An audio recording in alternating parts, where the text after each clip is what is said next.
महत्वाकांक्षी बहू।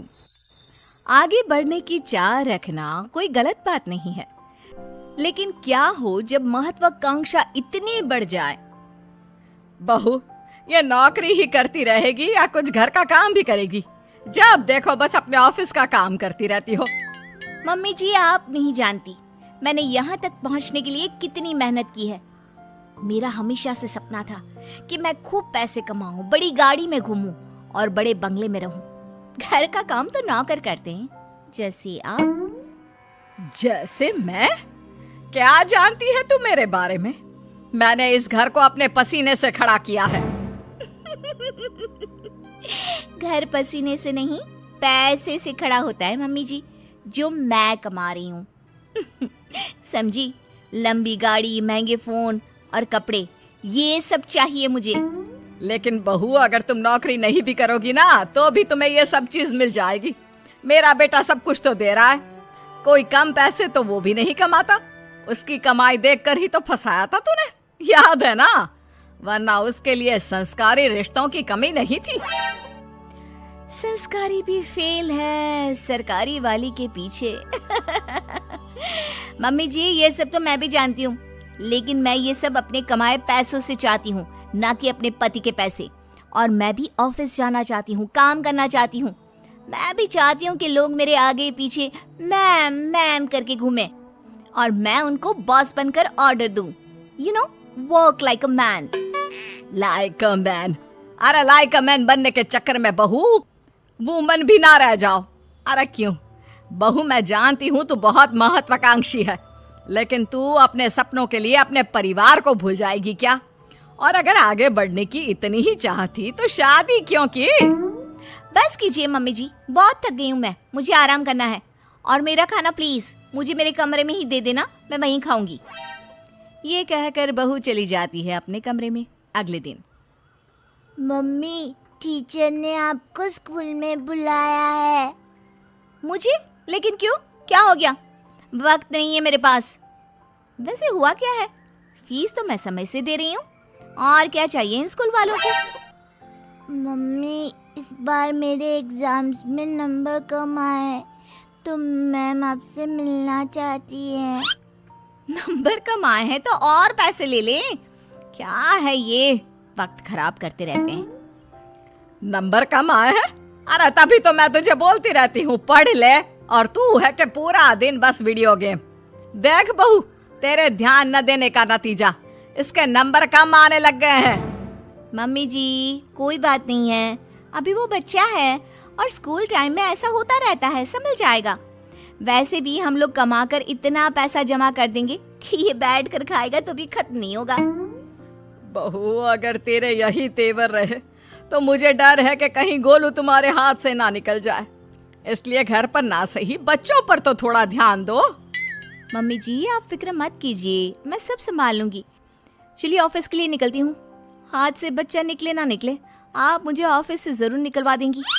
मैं निकलवा दूंगी? अरे तेरी हरकतें, इसे तो कहना ही बेकार है। लगता है अब विक्रम ही इससे बात करेगा। सास बेटे को फोन करके सारी बात बता देती है। हाँ माँ, तू सही बोल रही है। आखिर हम काम तो मुन्ने के लिए ही कर रहे हैं। अगर वही ठीक नहीं निकला तो मैं बात करता हूँ उससे। शाम को बहू जब काम से घर लौटती है, मम्मी जी, अगर आपको यहाँ किसी चीज की परेशानी थी तो आप मुझसे बोलती, इनको फोन करके बताने की क्या जरूरत थी? क्योंकि तू मेरी बात सुनने को तैयार ही कहाँ होती है। तुझे तो केवल अपने काम की पड़ी होती है। मैंने अपनी परेशानी अपने बेटे को बता दी, अब वही सब यहाँ आकर संभाल सकता है। कुछ दिनों बाद बेटा विदेश से घर आता है। ये सब क्या हो रहा है? मैं नौकरी करने विदेश क्या चला गया? तुमने तो घर के कामों से छुट्टी ही ले ली। अगर मुझे पता होता तुम ऐसा कुछ करोगी तो मैं कभी विदेश ही नहीं जाता। लेकिन मुझे समझ में नहीं आ रहा तुम ऐसा क्यों कर रही हो? तुम घर पर ध्यान क्यों नहीं दे रही? घर के कामों पर क्या ध्यान देना, उनके लिए मम्मी जी है ना। मैं भी तुम्हारी तरह पैसे कमा रही हूँ और अपने सपने पूरे कर रही हूँ। मैं पैसे अपने सपने पूरे करने के लिए नहीं, हम सबके लिए कमाता हूँ, ताकि तुम सब बढ़िया से रहो, तुम्हें किसी चीज की दिक्कत ना हो। और वैसे भी हमें तुम्हारे जॉब करने से कोई प्रॉब्लम नहीं है। प्रॉब्लम ये है कि तुम अपने परिवार के प्रति जिम्मेदारियां पूरी नहीं कर रही हो। पूरी जिम्मेदारी उठाने का ठेका मैंने लिया है क्या? अरे कुछ तुम ही कर लो। ऐसा है तो ठीक है माँ, मैं घर के कामों के लिए नौकर रख रहा हूँ और गोलू की पढ़ाई वगैरह मैं सब खुद देख लूंगा। अगले दिन से घर का सारा काम नौकरानी संभाल लेती है और कभी कभी तो वो सास की देखभाल भी करती है। तूने एकदम सही लड़की को काम पर रखा है। कितना काम करती है और शिकायत का एक भी मौका नहीं देती। दिखने में भी कितनी सुंदर है। बेटा सच कहूँ तो बहुएं ऐसी ही होनी चाहिए। माँ वैसे भी ये नौकरानी नहीं है, दरअसल ये मेरे ऑफिस में ही थी, लेकिन जब मैंने इसे अपने घर की प्रॉब्लम बताई तो मेरी मदद करने के लिए राजी हो गई। दूसरों के लिए सोचती भी कितना है। हाँ माँ, मुझे नहीं पता था कि ये गीता इतना अच्छा घर का काम भी कर लेती है। वैसे माँ ये ऑफिस में भी सब कुछ संभाल लेती है, वो भी अच्छे से। बहुत महत्वाकांक्षी नहीं है, लेकिन सबको लेकर आगे कैसे बढ़ना है ये इसे अच्छी तरह पता है। मुझे इसकी सबसे अच्छी बात क्या लगती है पता है? क्या बेटा? जब मैं घर पर नहीं होता तो ये आपका और गोलू का कितना अच्छा ध्यान रखती है। तभी घर में मेहमान आ जाते हैं। ओहो, ये लोग भी ना धर्मशाला समझकर रोज आ जाते हैं। ये बोलकर वो अंदर चली जाती है। अरे आइए आइए बेटा, जरा चाय पानी लेकर आना। तभी गीता सुंदर सी साड़ी में अच्छे से चाय पानी लाकर टेबल पर रख देती है। हाय रे, आपकी बहू सही रास्ते पर आ गई। नहीं तो हमेशा हवाई बनकर घूमती रहती थी। अरे नहीं नहीं, ये नौकरानी है हम लोगों के यहाँ। बेटे के ऑफिस में ही नौकरी करती है। वो क्या है ना, पैसों की जरूरत पड़ गई थी इसे तो पार्ट टाइम में। लेकिन कितना अच्छे से काम संभाल लिया है आपका। घर भी चमक रहा है और सब कितना अच्छा लग रहा है। तभी बहू आ जाती है। इसी काम का तो उसे पैसा मिलता है, तो उसे करना ही पड़ेगा ना। कितनी अच्छी लड़की है।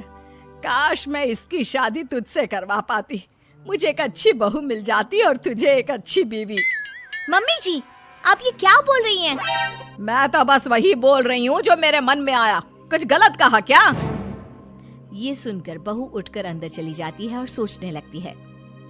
आज मम्मी जी ऐसा बोल रही हैं, कल को मम्मी जी ने ऐसा कुछ सच में कर दिया तो मेरा क्या होगा? वैसे भी मम्मी जी मेरे से परेशान रहती हैं और मम्मी जी ने इनको दूसरी शादी के लिए मना लिया तो नहीं, मैं ऐसा कुछ नहीं होने दूंगी। मैं इनको एक अच्छी बहू, बीवी और माँ बनकर दिखाऊंगी। उस दिन के बाद से बहू अपने परिवार का ख्याल रखना और एक अच्छी बहू, बीवी और माँ बनना शुरू कर देती है।